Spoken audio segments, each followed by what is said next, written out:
Okay, if you're a creator, you know this feeling. You pour your heart and soul into your work. You're putting in the hours, you're polishing every little detail, you're doing everything you're supposed to do. And yet, nothing.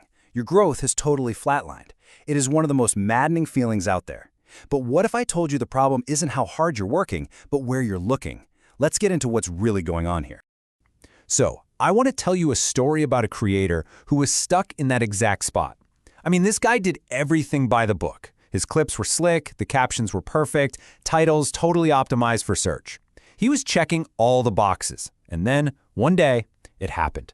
One of his posts just took off. He got 20,000 views overnight. I mean, come on, that's the dream, right?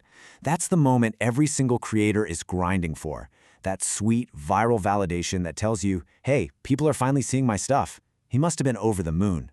But when he went to check his most important metric, his actual podcast downloads, he saw something pretty shocking. The number of new downloads? 0. A big fat nothing. That's right, 20,000 views, and he gained exactly 0 new listeners. All that attention, all that love from the algorithm, and it didn't translate into a single person who would stick around for the next episode. This, my friends, is the silent heartbreak that so many creators are facing right now. We call this the visibility trap. It's this super frustrating place to be where, sure, the algorithm loves you, you're getting views, but your real audience, the people who are actually going to become fans, they just aren't finding you. It's like you're screaming in a crowded stadium, but nobody even turns their head. So what gives? If doing everything right isn't the answer, what is? Well, here's the thing. The problem isn't your work ethic, it's your diagnosis. And that brings us to the absolute core of what we're talking about today. See, most creators don't really have a marketing problem. They have a misdiagnosis problem. You're trying to fix a leaky faucet when the pipes in the wall are actually burst. And this idea right here, this reframes everything. Your flat growth, that's not the actual problem. It's just the symptom. It's the fever, not the infection. And if you only ever treat the symptom, you are never, ever going to fix what's really wrong. Let me give you a perfect real-world example. There was a podcaster who was convinced he needed to spend thousands of dollars on SEO. Why? Because his downloads were flat. But when we actually looked at the data, the real problem was staring us right in the face. His intro was 7 minutes long. 7! And a whopping 80% of his potential listeners were bouncing before he even got to the good stuff. So the solution wasn't some expensive, complicated marketing campaign. Nope, it was a simple surgical fix. He just cut the intro down and got to the point faster. And the result? Bam! His listener retention jumped by a massive 42%.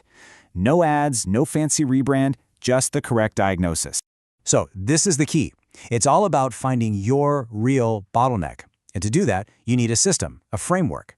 That is where something called root cause analysis comes in. And trust me, this is the way forward. Root cause analysis, or RCA for short, is really just a structured way to stop guessing. It helps you cut through all the noise and separate the symptoms from the actual causes so you can put your effort where it's going to make a real difference. And it usually uncovers one of 3 common bottlenecks. First up, there's the audience fit gap. I saw this with a creator who had 60 episodes, but her growth was totally dead in the water. You know what the problem was? Her profile of her ideal listener hadn't changed in 3 years. She was making amazing content for an audience that just wasn't there anymore. So you gotta ask yourself this, and be honest. Is the content you're making today for the audience you have right now? Or are you still talking to the audience you started with 3 years ago? That little gap can be the silent killer of your growth. All right, bottleneck number 2, the leaky funnel. Here's a crazy stat for you. On average, if 100 new people find your show this week, only about 8 of them will come back next week. 8! Why? Because of these tiny invisible points of friction, a confusing call to action, no clear reason to subscribe, where all their energy and attention just leaks away. So think about your own flow. Somebody discovers a clip of yours. What's the very next thing you want them to do? Is it crystal clear? Is it super easy? Or is there just silence? Because in that silence, that's where your growth is draining out. And finally, bottleneck number 3 is the discovery layer. This is the stuff that connects all your hard work to actual listeners. Think of your podcast or your channel like a store. You can have the most incredible products inside, but if your window display is messy or confusing, nobody's ever going to walk in. Your window display is your titles, your thumbnails, your descriptions, all the stuff that gets someone to click. See, these three bottlenecks are exactly what the root cause analysis framework is built to find. It's a clear 6-step roadmap. It takes you all the way from figuring out the problem to analyzing data, and finally to making improvements so you can stop guessing and start growing.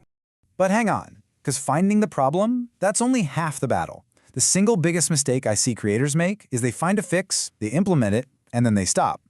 But real, sustainable growth comes from turning that one-time fix into a repeatable system. You have to start thinking like a scientist. Growth isn't about one magic bullet. It's a series of small, controlled experiments. Every little change you make, a new title format, a shorter intro, is a hypothesis. You test it, you measure the results, and then you learn from it. And look, here's a super simple process you can use. First, when you make a change, compare your metrics for about a month before versus a month after. Did it actually work? Then, every quarter, do a quick review to see if any new symptoms are popping up. And finally, when something works, document it. Turn your wins into a standard operating procedure so it becomes part of your regular workflow. And this isn't just theory. This stuff works. The data shows that podcasts that adopt this kind of simple quarterly review see their listener loyalty jump by an average of 25% in the first year. That's the power you unlock when you move from random fixes to a real system for growth.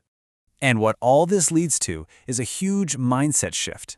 You stop chasing after every new listener, and instead, you start building what we call an architecture of attraction, a system that's designed to naturally and consistently pull the right people directly to you. Which brings us right back to this idea. It's so powerful. So many creators spend all their energy decorating the inside of the store, making the content absolutely perfect, but they totally forget about the window display that's supposed to get people to walk in the first place. So I'll leave you with this question. Are you just making great content, or are you building an irresistible architecture that makes sure the right people can't help but find